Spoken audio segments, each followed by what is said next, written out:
Greetings everyone. Yesterday I shared this picture for TAT with my students.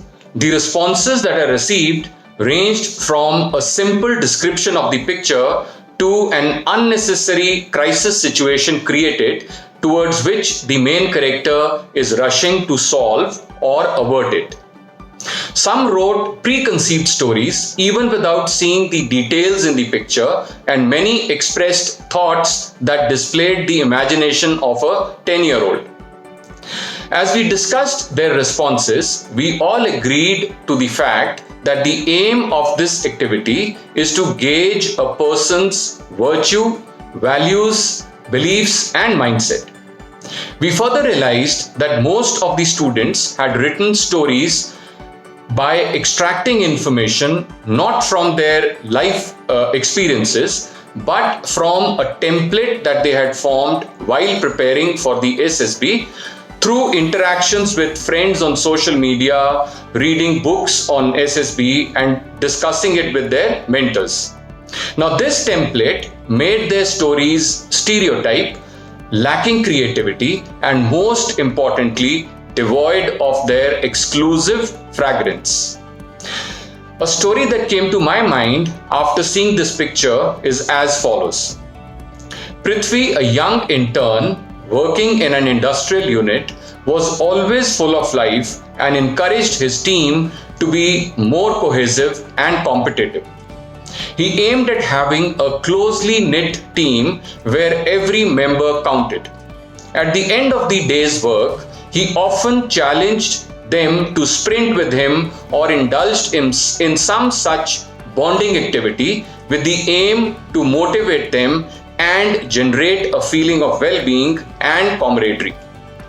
As the days passed, through his little acts of promoting togetherness, the team started to gel better. He was always very open to interaction, which led to greater trust building, and the team coined a motto, one for all and all for one.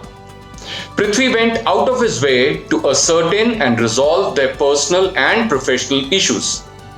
He took out time to educate them and improve their threshold of professional knowledge so that the team became an asset to the organization. Prithvi became a role model for his team, who loved and admired him as their leader. So this is the story that I wrote. There are some other ideas as well that you could incorporate while writing the TAT story without making a crisis situation. For example, you could talk about a prank being played at a business school by somebody. Now, this would require a Khurafati mind of a potential officer to create a story around it. You could also look at some out-of-the-box thinking to create a lively atmosphere at workplace or something to invigorate the team which was having a dull day. You could also think of having a story where at a training center, in order to improve the responses of the trainees, they are being put through this practice where they have to change into different dresses in a very short time, like wearing formals or wearing sports dress or casuals, and reporting back to the trainer. This actually activity in the academy is called the Patti Parade. So it could revolve around some such activity rather than making it a crisis situation. Now, having heard the story which I read out to them, my group then wanted to know as to how we could improve our creativity, since it is the single most important thing to perform well in the psychology tests.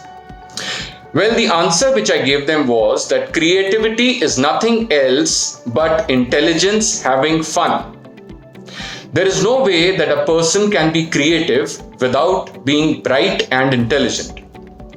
Now, the genetic component of intelligence simply determines the upper limit of a person's intellectual level, whereas it is the environment that dictates whether you will be actually reaching this maximum level. Now, in doing so, one will have to have a candid interaction with the environment every day and carry home a basket full of learnings is that is what is going to boost your wisdom, because acquiring bookish knowledge can be tiring sometimes, but seeking wisdom through life experiences is always very inspiring. I have come across two categories of candidates who are unable to reap full benefit of what I have just explained above. First are those who are least inquisitive and fairly oblivious of their surroundings. Mind you, not knowing is bad, but to not wish to know more is disastrous. Second are those types of candidates who have a delusion of adequacy. Actually, their confidence is ignorance. It is good to remember that if one is feeling cocky, it's because there is something that you do not know.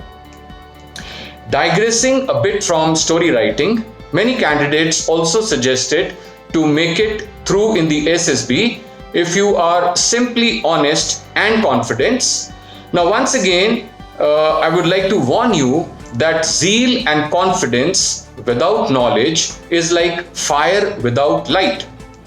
The greatest enemy of knowledge is not ignorance, but it's the illusion of being knowledgeable. Hence, while discussing further, we all finally arrived at a common consensus that the only source of knowledge is experience, which could either be physical or virtual. So ideally, physical experience is more preferred. Rather than sitting on a couch and practicing story writing and sentence making, it is better to step out, observe a lot, interact with wise people, be inquisitive to understand more than just knowing a fact, penning down your daily experiences to enhance your expression as also your flow of thoughts, and also upgrade the information that you gain during the day by reading more about it later on.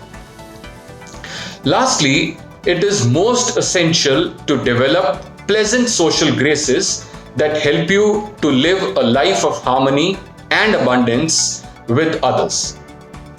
Stable, well-groomed people will invariably express mature and balanced views in their stories. Remember, there is no greater disability than a bad attitude. So live happy, enjoy life. God bless you all.